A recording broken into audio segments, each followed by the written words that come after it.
ಮೊದಲೇ ನಮಗೆ ಕೊಟ್ಬಿಟ್ಟಿದ್ದಾರೆ. ಇನ್ನು ಕಲಾವಿದರಿದ್ದರು, ಅವರ ಅಭಿನಯನ ಮತ್ತು ಅವರ ಅನುಭವಗಳನ್ನ ಹಂಚ್ಕೊಳ್ಳೋದಕ್ಕೆ ಅವಕಾಶಗಳಿತ್ತು. ಬಟ್ ಸಿನಿಮಾದಲ್ಲಿ ಏನೋ ಇದೆ ಅಂತ ಅನಿಸುತ್ತೆ. ಗೌರವ್ ವೆಂಕಟೇಶ್ ಇವತ್ತಿನ ಫೈಟ್ ಮಾಸ್ಟರ್ ಅಲ್ಲ, ಜಬರ್ದಸ್ತ್ ಫೈಟ್ ಇದೆ. ಕಲಾವಿದರಲ್ಲಿ ಅಭಿನಯದ ಕೊರತೆ ನನಗೇನು ಕಾಣಿಸ್ತಿಲ್ಲ. ಮನಸ್ಸ ಕಾಯ ವಾಚ ಕೆಲಸ ಮಾಡಿದ್ದಾರೆ ಅಂತ ಅನಿಸುತ್ತೆ. ಅನ್ನದಾತರು ದುಡ್ಡನ್ನು ಕಂಜೂಸ್ತನ ಮಾಡೋದಕ್ಕೆ ಖರ್ಚು ಮಾಡಿದ್ದಾರೆ ಅಂತಲೂ ಕಾಣಿಸುತ್ತೆ. ಗುಣಮಟ್ಟ ಅದು ಅಸಂಬಂಧಪಟ್ಟ ಕ್ವಾಲಿಟಿ ಅಂತ ಏನು ಅಂದ್ಕೋತೀವಿ. ಸಿನಿಮಾ ಅಥವಾ ಕಥೆ ಏನು ಕೇಳುತ್ತೆ ಅದನ್ನು ನೀಡಿದ್ದಾರೆ ನಿರ್ಮಾಪಕರು ಅಂತ ಅನಿಸುತ್ತೆ ಸಿನಿಮಾ ನೋಡಿದ ಮೇಲೆ. ಇದೆಲ್ಲವನ್ನೂ ಕೂಡ ನಿರ್ದೇಶಕ ಸದ್ಬಳಕೆ ಮಾಡ್ಕೊಂಡಿದ್ದಾರೆ ಅಂತ ಸ್ಕ್ರೀನ್ ಮೇಲೆ ಕಾಣಿಸ್ತಿದೆ.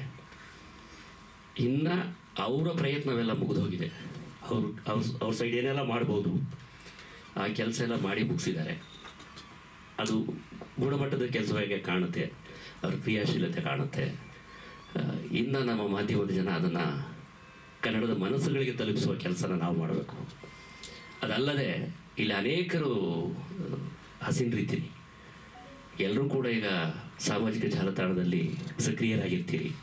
ಅತಿ ಹೆಚ್ಚು ಚಾಲ್ತಿಲಿರ್ತಕ್ಕಂಥದ್ದು ಈಗ ಸದ್ಯಕ್ಕೆ ಅವೇ. ಯಾಕೆ ಯಾರ ಮೇಲೆ ಟಿ ವಿ ಓಡ್ತಿದ್ರು ಕೂಡ ಟಿ ವಿ ನೋಡ್ತಾರೆ ಇಲ್ಲ ಗೊತ್ತಿಲ್ಲ, ಫೋನ್ ನೋಡ್ತಾ ಕೂತಿರ್ತೀವಿ. ಅದೆಲ್ಲ ರೀಲ್ಸ್ ಬರ್ತಿರುತ್ತೆ, ಅದೆಲ್ಲ ಕಾಮಿಡಿ ಬಿಟ್ಟು ಬರ್ತಿರುತ್ತೆ, ಯಾವುದೋ ಸಿನಿಮಾ ಸುದ್ದಿ ಬರ್ತಿರುತ್ತೆ, ಎಲ್ಲ ರಾಜಕೀಯ ಸುದ್ದಿ ಬರ್ತಿರುತ್ತೆ. ಹಾಗೆ ತಮ್ಮ ಅನಿಸಿಕೆಯನ್ನು ತಮ್ಮ ವಾಲ್ನಲ್ಲಿ ಬರ್ಕೊಂಡ್ರೆ ಬಹುಶಃ ಅದು ನಿಮ್ಮಲ್ಲಿ ಕಡಿಮೆ ಒಂದು 5,000 ಜನ 6,000 ಜನ ಸದಸ್ಯರಿರ್ತಾರೆ. ಅವರು ತಲುಪುವ ಮೂಲಕ, ಅವರ ಮೆಚ್ಚುಗೆ ಹಾಕುವ ಮೂಲಕ ಲಕ್ಷಾಂತರ ಜನಕ್ಕೆ ತಲುಪುವ ಅವಕಾಶಗಳಿದೆ. ಅದು ಸದ್ಬಳಕೆ ಆಗಬೇಕು. ಏಕೆಂತಂದರೆ ಈ ಕನ್ನಡ ಸಿನಿಮಾಗಳಿಗೆ, ಕನ್ನಡ ಸಿನಿಮಾ ಅಂತಲ್ಲ, ಈ ದೇಶದ ಎಲ್ಲ ಸಿನಿಮಾಗಳು ಕೂಡ ಇವಾಗ ಪ್ರೇಕ್ಷಕರನ್ನ ಕಳ್ಕೊತಿದ್ದೀವಿ. ಅದು ಯಾಕೆ ಅಂತ ಗೊತ್ತಾಗ್ತಿಲ್ಲ. ವರ್ಷದಲ್ಲಿ 2 ಸಿನಿಮಾ ಅಥವಾ 3 ಸಿನಿಮಾ ಗಳಿಸಿದ್ರೆ ಅತಿ ಹೆಚ್ಚು ಪುಣ್ಯ ಮಾಡಿದ್ದೀವಿ ಅಂತ ಅನಿಸುತ್ತೆ. ಇನ್ನು ಬರುವ ಬಹುತೇಕ ಸಿನಿಮಾಗಳು ಸೋಲ್ತಿದ್ದಾವೆ. ಸೋತಿರವೆಲ್ಲವೂ ಕೆಟ್ಟ ಸಿನಿಮಾಗಳು ಅಂತಲೂ ನಾನು ಹೇಳಲ್ಲ, ಅಥವಾ ಗೆದ್ದಿರೋ ಎಲ್ಲ ಸಿನಿಮಾಗಳು ಒಳ್ಳೆ ಸಿನಿಮಾಗಳು ಅಂತಲೂ ನಾನು ಹೇಳಲ್ಲ.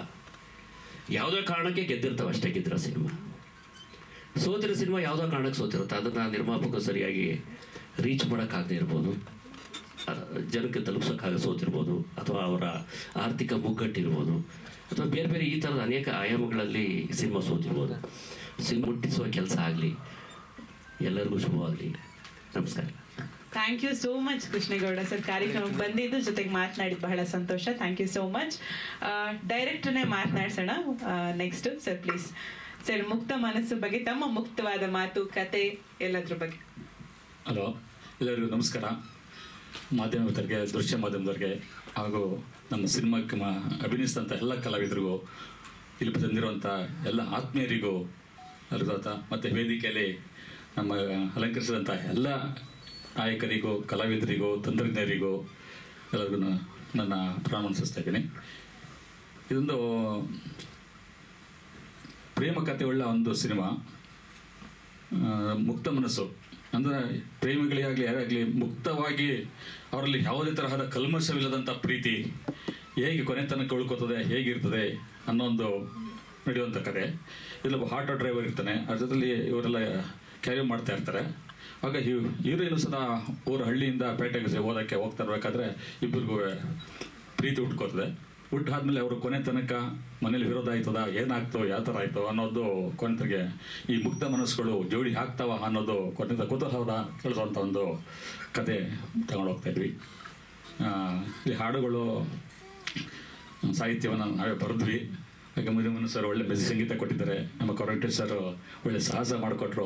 ಅರ್ಜೆಂಟಲ್ಲಿ ನಾವು ಅವ್ರನ್ನ ಕರೆದಾಗ ಮಾಡಿಕೊಟ್ರು. ಅವರು ಬೆಳಗ್ಗೆ ಶೂಟಿಂಗ್ ಇತ್ತು, ರಾತ್ರಿ ಫೋನ್ ಮಾಡಿದ್ವಿ, ಸರ್ ಹಿಂಗಿದೆ ನಮಗೆ ಮಾಡಿಕೊಡ್ಬೇಕಾಯ್ತು ಅಂದ್ಬಿಟ್ಟು. ಆಗ ಬಂದು ರಾತ್ರಿ ಬಂದು ಬೆಳಗ್ಗೆಲ್ಲ ರೆಡಿ ಶೂಟ್ ಮಾಡಿಕೊಟ್ರು. ಒಂದು ಅವರ್ ಇರಲಿತ್ತು. ಹಾಗೆ ನಮ್ಮ ಕ್ಯಾಮ್ರಾಮ್ಯಾನ್ ಅವರು ರವಿ ಸರ್ ಅವರು ಜೊತೆ ಹೆಲ್ಪ್ ಮಾಡಿದ್ದಾರೆ. ಮಗ ಸತ್ಯ ಅವರು ಮತ್ತು ಪ್ರಮೋದ್ ಅವರವರು ಒಳ್ಳೆ ಕೊರಿಯೋಗ್ರಫಿ ಮಾಡಿದ್ದಾರೆ. ನಮ್ಮ ಇದಕ್ಕೆಲ್ಲ ಕಾರಣ ನಮ್ಮ ಪ್ರೊಡ್ಯೂಸರ್ಸ್ ಅವರು, ವೆಂಕಟೇಶ್ ಅವರು, ಬೋರೇಗೌಡರು, ಲೋಕೇಶ್ ಅವರು ಎಲ್ಲರೂ ಸಹಕಾರ ಮಾಡಿ ನಾವು ಗೇಲ್ ಬೇಕು ಅಂದಾಗ ಅದು ನಾವು ಕಡಿಮೆ ಬಂಡವಾಳದಲ್ಲಿ ಲೋ ಬಜೆಟ್ ಮಾಡಬೇಕು ಅಂತ ಹೊರಟ್ವಿ. ಅದು ಬೇರೆ ಬೇರೆ ಬೇರೆ ಥರವಾಗಿ ಒಂದು ಹಂತಕ್ಕೆ ತಲುಪ್ತು. ಅದನ್ನು ಮಾಡಿದ್ವಿ. ಅದನ್ನು ನೋಡಿ ನಮ್ಮನ್ನ ಬೆಳೆಸಬೇಕು ಹೊಸ ಟೀಮ್ನ ಅನ್ನೋದು ಎಲ್ಲ ಮಾಧ್ಯಮರಿಗೆ, ಒಂದು ಸ್ನೇಹಿತರಿಗೆ, ಕಲಾವಿದರಿಗೆ ಎಲ್ಲರಿಗೂ ನಾವು ಕೇಳ್ಕೊತಾ ಇದ್ದೀವಿ. ಎಲ್ಲರೂ ಅಷ್ಟೇ ಎಲ್ಲ ಚೆನ್ನಾಗಿ ಕೊಟ್ಟಿದ್ದಾರೆ. ಅದರೊಳಗೆ ಸೆಂಚುರಿ ಕೊಟ್ಟಿದ್ದಾರೆ, ಸೋಪರಾಜ್ ಇದ್ದಾರೆ, ರಮೇಶ್ ಪಂಡಿತ್ ಇದ್ದಾರೆ, ಮತ್ತು ಸುಮಾರು ಇನ್ನು ರಂಗಭೂಮಿ ಕಲಾವಿದರೆಲ್ಲ ಇದ್ದಾರೆ. ಸರ್ ಶೂಟಿಂಗು ನಮ್ಮ ಮಂಡ್ಯ ಹಾಗೂ ಮೈಸೂರು ನಗರ ಮತ್ತು ಹಳ್ಳಿಗಳ ಸುತ್ತಮುತ್ತಲಿನಲ್ಲಿ ಮಾಡಿದ್ದೀವಿ ಸರ್. ಯಾಕೆ ದೂರ ಹೋಗೋಕ್ಕಾಗಿಲ್ಲ, ಹಾಗಾಗಿ ನಾವು ಎಷ್ಟು ಬೇಕು ಈ ಸಿನಿಮಾಕ್ಕೆ ಅಂತ ಎಲ್ಲ ಅಷ್ಟು ಪೂರ್ಕ ಮಾಡ್ಕೊಂಡಿವಿ ಸರ್. ಸಿನಿಮಾ ಯಾವ ಸ್ಟೇಜ್? Next month sir. ನಾವು 12ನೇ ತಾರೀಕು ಏಪ್ರಿಲ್ 12ನೇ ತಾರೀಕು ಬಿಡುಗಡೆ ಮಾಡಬೇಕಂತ ಪ್ಲಾನ್ ಹಾಕೊಟ್ಟಿವಿ ಸರ್. ಎಲ್ಲ ಥಿಯೇಟರ್ ಓಡಾಟ ನಡೀತಾ ಇದೆ ಸರ್. ಏನೋ ಹೇಳಿದ್ರು ನೋಡಿ ಅವರು ಸರ್, ಪೊಲಿಟಿಕಲ್ ಎಲ್ಲ ಇದೆ ಅಂತ. ಎಲ್ಲ ಆಯ್ತದೆ ಅವ್ರು ಮಾಡಿದ್ ಸರ್. ಅಷ್ಟೇನಾ sir? Thank you so much Rangashekar sir. All the very best ನಿಮ್ಮ ಮೊದಲ ಚಿತ್ರಕ್ಕೆ. Thank you sir. ಹಾಗೆ ಕೌರವ ವೆಂಕಟೇಶ್ ಸರ್ನ ಮಾತನಾಡ್ಸೋಣ. ಸರ್, ಸಾಕಷ್ಟು ಚಿತ್ರಕ್ಕೆ ಸಾಹಸ ನಿರ್ದೇಶನ ಮಾಡಿದ್ದೀರಿ, ಮುಕ್ತ ಮನಸ್ಸುಗೆ ಕೆಲಸ ಮಾಡಿದ್ರೆ ಹೇಗೆ ಅನಿಸ್ತು ಸರ್? ಎಲ್ಲರಿಗೂ ನಮಸ್ಕಾರ. ಮುಕ್ತ ಮನಸ್ಸು ಮಾಡಬೇಕಾದ್ರೆ ನಿರ್ಮಾಪಕರು ನಿರ್ದೇಶಕರು ಫಸ್ಟ್ ಫೋನ್ ಮಾಡಿದ್ರು. ಸೊ ನಾಳೆ ಶೂಟ್ ಇಟ್ಕೊಂಡು ನೈಟ್ ನಾನು ಶೂಟಲ್ಲಿದ್ದೆ, ನೈಟ್ ಶೂಟಿಂಗ್ ಇದೆ, ನಾಳೆ ಶೂಟಿಂಗ್ ಮುಗಿಸ್ಕೊಂಡು ಬಂದ್ಬಿಡಿ ಸರ್, ಶೂಟ್ ಮಾಡೋಣ ಅಂದರು. ಹೋಗಿದ್ದೆ, ಬಜೆಟ್ ಹೇಳಿದೆ. ಸರ್ ನಂದು ಚಿಕ್ಕ ಸಿನಿಮಾ ಮಾಡ್ತಾಯಿದ್ದೆ ಸರ್, ಅಷ್ಟೊಂದು ಬಜೆಟ್ ಇಲ್ಲ, ಸೊ ನಮ್ಗೆ ಸಹಕಾರ ಮಾಡಿ ಅಂದರು. ನಾನೇ ಸರ್ ಬಜೆಟ್ ಅನ್ನಲ್ಲ ಸರ್, ಸಿನಿಮಾ ಚೆನ್ನಾಗಿ ಬರಬೇಕು ಅಂದರೆ ಸೊ ನಾವು ಅದಕ್ಕೆ ಬಜೆಟ್ ಹಾಕೊಂಡೆ ಸಿನಿಮಾ ಮಾಡಬೇಕು. ಸುಮ್ಮನೆ ಏನೋ ಮಾಡ್ತೀವಿ ಬರ್ತೀವಿ ಟೈಮ್ ಪಾಸ್ಗೆ ಫೈಟ್ ಮಾಡೋಗ್ತೀನಿ ನಾನು, ಹಂಗೆ ತುಂಬ ಜನ ಬರ್ತಾರೆ, ಬಟ್ ತುಂಬ ಚೆನ್ನಾಗಿ ನೀಟಾಗಿ ಮಾಡಬೇಕು ಅಂದಾಗ ಹಿಂಗೆಲ್ಲ ಖರ್ಚು ಸರ್ ಸೆಟ್ ಹಾಕಬೇಕು ಅಂತ ಹೇಳಿದೆ. ಅಲ್ಲಿ ಮೈಸೂರಲ್ಲಿ ದೇವಸ್ಥಾನ ಹತ್ರ ಒಂದು ಸೆಟ್ ಹಾಕಿದ್ರು, ಒಂದು 3 days ವರ್ಕ್ ಮಾಡಿದ್ವಿ, ಎಲ್ಲ ಡಬಲ್ ಕ್ಯಾಮ್ರಾ ಇಟ್ಕೊಂಡು. ತುಂಬ ನಾನು ಏನು ಕೇಳಿದ್ನೋ ಅದು ನಿರ್ಮಾಪಕರು ನನಗೆ ಅಚ್ಚುಕಟ್ಟಾಗಿ ನೀಟಾಗಿ ಏನು ಬೇಕಲ್ಲ ಸಹಕರಿಸಿದ್ದಾರೆ. ನಿರ್ದೇಶಕರ ಕತೆ ಏನು ಬೇಕೋ ಅದು ನಾನು ಕಂಪೋಸ್ ಮಾಡಿದ್ದೀನಿ. ನಾನು ಕಂಪೋಸ್ ಮಾಡೋಕ್ಕೆ ತಕ್ಕನಾಗೆ ನಾಯಕ ನಟನಾದ ಮೋಹನ್ ಅವರು ತುಂಬ ನನ್ನ ಜೊತೆಲಿ ಇದು ಮಾಡಿದ್ದಾರೆ. ನಾನು ಯಾವುದೂ ಡುಪ್ ಇಲ್ದೇನೆ ಅವರು ಒರಿಜಿನಲ್ ಅವ್ರ ಕೈಲೇ ಮಾಡಿಸಿದ್ದೀನಿ, ಬಟ್ ತುಂಬ ರಿಸ್ಕ್ ತೊಗೊಂಡು ಮಾಡಿದ್ದಾರೆ. ಈ ಸಿನಿಮಾದಲ್ಲಿ 2 ಆ್ಯಕ್ಷನ್ ಇರೋದ್ರಿಂದ ಅದ್ರ ಜೊತೆ ವಿಲನ್ಗಳು ಎಲ್ಲ ಹೊಸಬರಾದ್ರೂ ಸ್ವಲ್ಪ ಆ್ಯಕ್ಷನ್ ಬಗ್ಗೆ ಗೊತ್ತಿಲ್ಲದ್ರು, ಸೊ ಆ್ಯಕ್ಷನ್ ಮಾಡಿಸಿದ್ದೀನಿ, ನೀಟಾಗಿ ಬಂದಿದೆ, ಅಚ್ಚುಕಟ್ಟಾಗಿದೆ. ಸಿನಿಮಾ ಕತೆ ಏನು ಬೇಕೋ ಅದು ಮಾಡಿಕೊಟ್ಟಿದ್ದೀನಿ. 2 ಮಾತು ಮಾಡೋದಕ್ಕೆ ನಿರ್ಮಾಪಕರಿಗೂ ಮತ್ತು ಈ ಚಿತ್ರ ತಂಡದವರು ನಮಸ್ಕಾರ. Thank you so much sir, ಧನ್ಯವಾದಗಳು. ಚಿತ್ರದ ಬ್ಯಾಕ್ಗ್ರೌಂಡ್ ಸ್ಕೋರ್ ಮಾಡಿರೋದು ವಿನು ಮನಸ್ಸು ಸರ್. ಸರ್ ತಮ್ಮ ಮಾತು. ಸರ್ ಎಲ್ರಿಗೂ ನಮಸ್ಕಾರ. ವೈಶಾಖ್ ಶಶಿಧರ್ ಈ ಸಿನಿಮಾ ಸಾಂಗ್ಸ್ ಮಾಡಿದ್ದಾರೆ, ಬ್ಯಾಕ್ಗ್ರೌಂಡ್ ಸ್ಕೋರ್ ನಾನು ಮಾಡಿದೆ. ಅವ್ರು ಸ್ವಲ್ಪ ಟೈಮಲ್ಲಿ ಬಿಸಿ ಇದೆ, ಬ್ಯಾಕ್ಗ್ರೌಂಡ್ ಸ್ಕೋರ್ ನಾನು ಮಾಡಿದೆ. ಸಿನಿಮಾ ಚೆನ್ನಾಗಿದೆ, ಓವರಾಲ್ ಸರ್ ಟ್ರೈಲರ್ಗಿಂತ ಸಿನಿಮಾ ಚೆನ್ನಾಗಿದೆ. ಸಿನಿಮಾ ಲವ್ ಎಪಿಸೋಡ್ ತುಂಬ ಚೆನ್ನಾಗಿದೆ ಸರ್. ಅಷ್ಟೇ, ಥ್ಯಾಂಕ್ ಯು ಸರ್. ಅಷ್ಟೇ ಸರ್, ಬ್ಯಾಕ್ಗ್ರೌಂಡ್ ಸ್ಕೋರ್ ಮಾಡಿದ್ದು ಏನು ಮಾತಾಡೋದು ಸರ್? ಸರ್ ಸಾಂಗು 6 ಸಾಂಗ್ ಮಾಡಿದೆ ಸರ್, 5 ಸಾಂಗ್ ಮಾಡಿದೆ ಸರ್. ವೈಶಾಖ್ ಶಶಿಧರ್ ಸಾಂಗ್ಸ್ ಮಾಡಿರೋದು ಸರ್, ಮೈಸೂರಿನವರೇ music director. Okay, thank you Vinu Manasu sir, ಧನ್ಯವಾದಗಳು. ನಿರ್ಮಾಪಕರನ್ನು ಮಾತನಾಡ್ಸೋಣ. ವೆಂಕಟೇಶ್ ಸರ್. ಸರ್, ಮುಕ್ತ ಮನಸ್ಸು ಬಗ್ಗೆ ತಮ್ಮ ಮಾತು. ಎಲ್ರಿಗೂ ನಮಸ್ಕಾರ. ನಾನು ಇದೇ ಫಸ್ಟ್ ಟೈಮ್ ಮಾತಾಡ್ತಾ ಇರೋದು, ದಯವಿಟ್ಟು ಏನಾದ್ರು ತಪ್ಪಾಗಿ ಮಾತಾಡಿದ್ರೆ ಕ್ಷಮೆ ಇರಲಿ ಅಂತ ಮೊದಲೇ ಕೇಳ್ಕೊತಾ ಇದ್ದೀನಿ. ಇದು ನಮ್ಮದು ಮೊದಲನೇ ಸಿನಿಮಾ ಮಾಡಿರೋದು, ಅದಕ್ಕೆ ಹೆಚ್ಚಿಗೆ ಸಹಕಾರ ನಿಮ್ಮಿಂದ ಬೇಕು ಅಂತ ನಾನು ಕೇಳ್ಕೊತಾ ಇದ್ದೀನಿ. ಮತ್ತು ನಮ್ಮ ಸ್ನೇಹಿತರು ಲೋಕೇಶ್ ಮತ್ತು ಭವ್ಯಗೌಡ ಇದಕ್ಕೆ ತುಂಬಾ ನನಗೆ ಹೆಲ್ಪ್ ಮಾಡಿದ್ದಾರೆ. ಹಾಗೂ ನಮ್ಮ ಡೈರೆಕ್ಟ್ರು ಇದಕ್ಕೆ ಹಾಕಿರೋ ಎಫೆಕ್ಟ್ ಹೇಳೋಕ್ಕೆ ಸಾಧ್ಯ ಇಲ್ಲ, ಅಷ್ಟು ಹಾಕಿದ್ದಾರೆ. ಇಷ್ಟು ಮಾತ್ರ ನಾನು ಹೇಳ್ಬಲ್ಲೆ. ದಯವಿಟ್ಟು ನಿಮ್ಮೆಲ್ಲರ ಸಹಕಾರ ಬೇಕು ಅಂತ ಕೇಳ್ಕೊಳ್ತೀನಿ. ಇಷ್ಟು ನಾವು real estate business. Thank you Venkatesh sir, ಧನ್ಯವಾದಗಳು. ಇದು ನನ್ನ ಮೊದಲನೇ ಸಿನಿಮಾ. ನಾನು ಮತ್ತು ಪ್ರಮೋದ್ ಇಬ್ಬರು ಸೇರಿ ಈ ಸಿನಿಮಾಗೆ ವರ್ಕ್ ಮಾಡಿದ್ದೀವಿ ಒಟ್ಟಿಗೆ. ಸೊ ತುಂಬ ಚೆನ್ನಾಗಿ ಬಂದಿದೆ ಸಾಂಗ್ಸ್ ಎಲ್ಲ. ಆಮೇಲೆ ಪ್ರೊಡ್ಯೂಸರ್ಸ್ ಎಲ್ಲ ತುಂಬ ಹೆಲ್ಪ್ ಮಾಡಿದ್ದಾರೆ, ಎಲ್ಲ ಥರನೂ ಕೇಳ್ದಂಗೆಲ್ಲ ಕೊಟ್ಟಿದ್ದಾರೆ ನಮಗೆ ಸಾಂಗ್ಸ್ ಮಾಡಬೇಕಾದ್ರೆ. ಡೈರೆಕ್ಟರ್ ಸರ್ ತುಂಬ ಸಪೋರ್ಟ್ ಆಗಿದ್ದರು. ಮತ್ತು ಮೋಹನ್ ಬಗ್ಗೆ ಮಾತಾಡೋಂಗಿಲ್ಲ, ತುಂಬ ಒಳ್ಳೆ ಡ್ಯಾನ್ಸರು. ನಮ್ಗೆ ಏನು ಬೇಕೋ ಅದೆಲ್ಲ ಮೂಮೆಂಟ್ಸ್ ಎಲ್ಲ ಸಖತ್ತಾಗಿ ಮಾಡಿಕೊಟ್ಟ. ಸೊ ನಮಗೆ ಎಕ್ಸಿಕ್ಯೂಟ್ ಮಾಡೋದಕ್ಕೆ ತುಂಬ ಹೆಲ್ಪ್ ಆಯಿತು. ಸೊ ಸಿನಿಮಾ ಬಂದು ಥಿಯೇಟ್ರಲ್ಲಿ ನೋಡಿ ಎಲ್ಲರೂ. Thank you so much. Thank you Satya sir, all the very best. Sir ಮಾತಾಡಿ ಪ್ರಮೋದ್ ಅವರೇ, 2 ಮಾತು. ಎಲ್ರಿಗೂ ನಮಸ್ಕಾರ. ಮುಕ್ತ ಮನಸ್ಸು ಈ ಸಿನಿಮಾದಲ್ಲಿ ನಮಗೆ ಅವಕಾಶ ಕೊಟ್ಟಿದ್ದಕ್ಕೆ ಡೈರೆಕ್ಟರ್ ಸರ್ಗೆ ಹಾಗೆ ಪ್ರೊಡ್ಯೂಸರ್ ಸರ್ಗೆ ಎಲ್ರಿಗೂ ಥ್ಯಾಂಕ್ಸ್ ಹೇಳ್ತೀನಿ. ಮೋಹನ್ಗೆ ಈ ಇಡೀ ಸಿನಿಮಾ ತಂಡಕ್ಕೆ ಆಲ್ ದ ಬೆಸ್ಟ್ ಹೇಳಕ್ಕೆ ಇಷ್ಟಪಡ್ತೀನಿ. Thank you so much sir. ಮಾನ್ಯ ಚಿತ್ರದ ನಾಯಕ ನಟಿ, ಬಹಳ ಸೊಗಸಾಗಿ ಕಾಣಿಸ್ತೀರಿ ತೆರೆ ಮೇಲೆ. ತಮ್ಮ 3ನೇ ಸಿನಿಮಾ ಇದು, ಮುಕ್ತ ಮನಸ್ಸು. ಫುಲ್ ಫ್ಲೆಡ್ಜ್ ಆಗಿ ನಾಯಕ ನಟಿ ಆಗಿದ್ದೀರಿ, ತಮ್ಮ ಮಾತು. ಎಲ್ರಿಗೂ ನಮಸ್ಕಾರ. ನನ್ನ ಹೆಸರು ಮಾನ್ಯ ಅಂತ. ಸೊ ಈ ಚಿತ್ರದಲ್ಲಿ ನನ್ನ ಭೂಮಿಕೆಯ ಹೆಸರು ಮನಸ್ಸು. ಸೊ ನಿಮ್ಗೆಲ್ಲರಿಗೂ ಮನ್ಸಿಗೆ ತಟ್ಟುತ್ತೆ ಅನಿಸುತ್ತೆ ನನಗೆ ಕ್ಯಾರೆಕ್ಟರು. ಎಲ್ಲರೂ ಮೂವಿ ನೋಡಲೇಬೇಕು ನೀವು. ಹಾಗೆ ನನ್ನ ಎಕ್ಸ್ಪೀರಿಯನ್ಸ್ ತುಂಬ ಚೆನ್ನಾಗಿತ್ತು. ಡೈರೆಕ್ಟರ್ ಸರ್ ತುಂಬ ಹೆಲ್ಪ್ ಮಾಡಿದ್ದಾರೆ ನನಗೆ. ಒಂದು ಡೈಲಾಗಲ್ಲಾಗಲಿ, ನಂದು 3 ಸಿನಿಮಾ ಆಗಿದೆ ಅಂತಂದ್ರು. ಆ್ಯಕ್ಚುಲಿ ರಿಲೀಸ್ಗಿದೆ, ಇನ್ನೂ ರಿಲೀಸ್ ಆಗಿಲ್ಲ ಯಾವುದು. ಬ್ಯಾಕ್ ಬೆಂಚರ್ಸ್ ಅಂತ ಒಂದಿದೆ ಮತ್ತು ಕಾಲಾ ಬಜಾರ್ ಅಂತಿದೆ, 2 ಇದೆ ಸಿನಿಮಾ ರಿಲೀಸ್ಗೆ. ಸೊ ಅದೇ ಕನ್ನಡ ಸಿನಿಮಾ ಬೆಳೆಸಬೇಕು, ಎಲ್ಲರೂ ಬಂದು ನೋಡಬೇಕು. ಸೊ ಪ್ರೊಡ್ಯೂಸರ್ಸ್ ಕೂಡ ತುಂಬ ನನಗೆ ಒಂದು ಊಟದ್ದಾಗಲಿ ಏನದಕ್ಕೂ ಕೊರತೆ ಆಗದೆ ಇರೋ ಥರ ನೋಡ್ಕೊಂಡಿದ್ದಾರೆ ತುಂಬ ಚೆನ್ನಾಗಿ. ಸತ್ಯ ಮಾಸ್ಟರು ಅಷ್ಟೇ, ಕ್ಯಾಟ್ ಸರು ಅಷ್ಟೇ, ತುಂಬ ಚೆನ್ನಾಗಿ ನಂಗೆ ಡ್ಯಾನ್ಸ್ ತುಂಬ ನಾನು ಆ್ಯಕ್ಚುಲಿ ಕ್ಲಾಸಿಕಲ್ ಡ್ಯಾನ್ಸರು. ಒಂದು 3 ಇಯರ್ಸಿಂದ ಟಚ್ ಹೊರಟೋಗಿತ್ತು. ಸೊ ತುಂಬ ಈಸಿಯಾಗಿ ಹೇಳ್ಕೊಟ್ರು. Thank you so much sir. ಹಾಗೂ ಇಲ್ಲಿರೋ ಎಲ್ಲರಿಗೂ thank you so much. Please ಎಲ್ಲರೂ ನಮ್ಮ ಮೂವಿಗೆ ಸಪೋರ್ಟ್ ಮಾಡಿ. ನಂದು ಆ್ಯಕ್ಚುಲಿ ಒಂದು ಸ್ಕೂಲ್ ಹುಡುಗಿ ಕ್ಯಾರೆಕ್ಟರು. ಸೊ ಅಂಡರ್ ಏಜ್ ಇದೆ ಫಸ್ಟು ಸ್ಟಾರ್ಟಿಂಗ್ ಆದಾಗ. ಬಟ್ ಮೂವಿ ಹೋಗ್ತಾ ನಿಮಗೆ ಸ್ಟೋರಿಲಿ ಏನಾಗುತ್ತೆ ಅಂತಂದರೆ, ಒಂದು ಯೂಶ್ವಲಿ ಒಂದು ಲವ್ ಸ್ಟೋರಿ ಅಂತಂದರೆ ಇತ್ತೀಚೆಗೆ ಒಂದು ಸ್ಕಿನ್ ಶೋ ಅಥವಾ ರೊಮ್ಯಾನ್ಸ್ ಇದ್ರೇ ಲವ್ ಸ್ಟೋರಿ ಅಂತ ಆಗ್ಬಿಟ್ಟಿದೆ. ಬಟ್ ನಮ್ದ್ರಲ್ಲಿ ಆ ಥರ ತೊಗೊಂಡಿಲ್ಲ. ತುಂಬ ಮುಗ್ಧತೆ, ಅವ್ರು ಹೇಳ್ದಾಗೆ ಟೈಟಲಲ್ಲಿ ಇದೆಯಲ್ಲ ಮುಕ್ತ ಮನಸ್ಸು ಅಂತ, ಆ ಥರ ಮುಗ್ಧವಾಗಿ ತೋರಿಸಿದ್ದಾರೆ.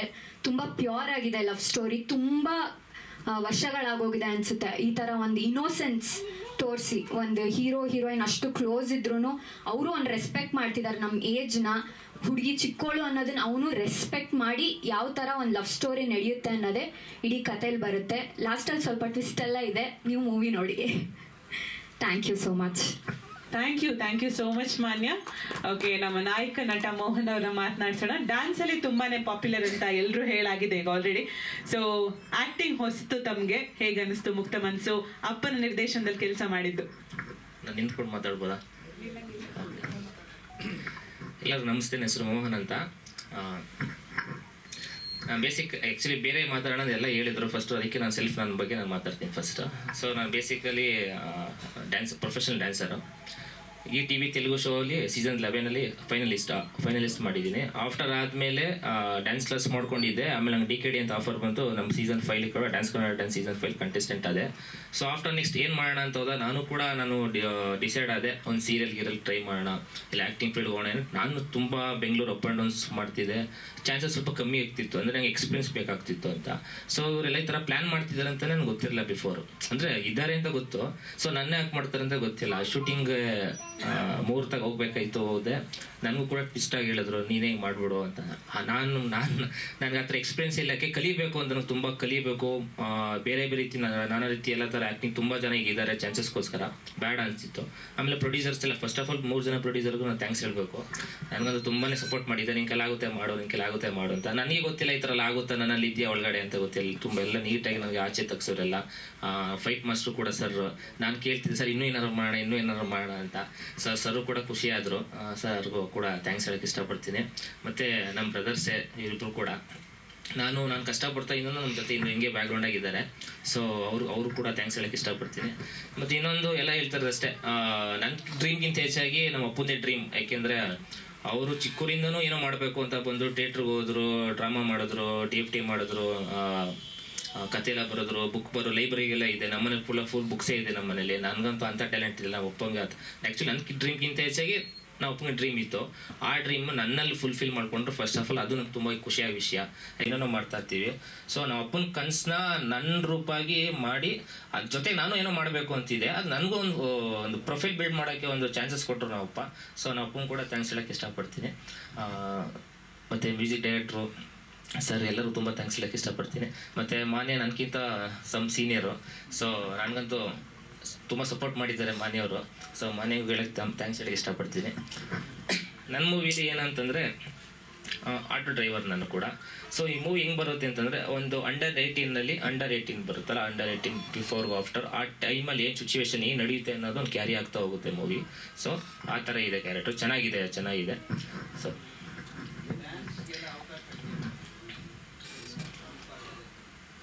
ಡ್ಯಾನ್ಸ್ಗೆಲ್ಲ ಅವಕಾಶ ಇತ್ತು ಸರ್. ಅದೇ ಮೂವಿ ಹಿಂಗ್ ಕತೆ ಮೇಲೆ ಹೋಗುತ್ತೆ ಮೂವಿ. ಅದಕ್ಕೆ ಏನ್ ತಕ್ಕಂಗೆ ಏನಿದೆ. ಈಗ ನಾವು ಹಳ್ಳಿ ಓರಿಯೆಂಟೆಡ್, ನಮ್ಮ ಮೂವಿ ಬಂದ್ಬಿಟ್ಟು ಹಳ್ಳಿ ಓರಿಯೆಂಟೆಡ್ ಲವ್ ಸ್ಟೋರಿ ಇರೋದು. ಆ ಹಳ್ಳಿ ಓರಿಯೆಂಟೆಡ್ ಲವ್ ತಂದ್ಬಿಟ್ಟು ನಾನು ದೊಡ್ಡದಾಗಿ ಸೆಟ್ ಆಗ್ಬಿಡ್ತು ಏನೋ ಮಾಡ್ತೀನಿ ಅನ್ನೋದು ಅದು ನಾನ್ ಸಿಂಕ್ ಆಗುತ್ತೆ ಅನ್ಸುತ್ತೆ.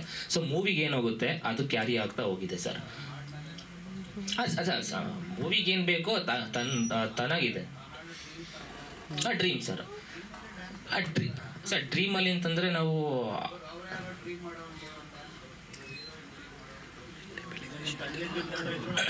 ಅರ್ಥ ಆಯ್ತು ನೀವೇನು ಹೇಳ್ತು ಕ್ವಶನ್ ಅರ್ಥ ಆಯ್ತು. ಸೊ ಇನ್ನೊಂದೆರಡು ಸಾಂಗ್ಸ್ ಇದೆ ನಿಮ್ಗೆ ಗೊತ್ತಾಗುತ್ತೆ ಅವಾಗ. ಇನ್ನು ನಮ್ಮದು ಆ್ಯಕ್ಚುಲಿ ನಮ್ಮದು 4 ಸಾಂಗ್ಸ್ ಇದೆಯಲ್ಲ, ಇನ್ನೊಂದೆರಡು ಸಾಂಗ್ಸು ನಮ್ಗೆ ಗೊತ್ತಾಗುತ್ತೆ. ಸಾಂಗ್ಸಲ್ಲೇ ಮೇಲೆ ಕತೆ ಹೋಗ್ತಾ ಹೋಗುತ್ತೆ. ಸೊ ಆ ಥರ ಇದೆ.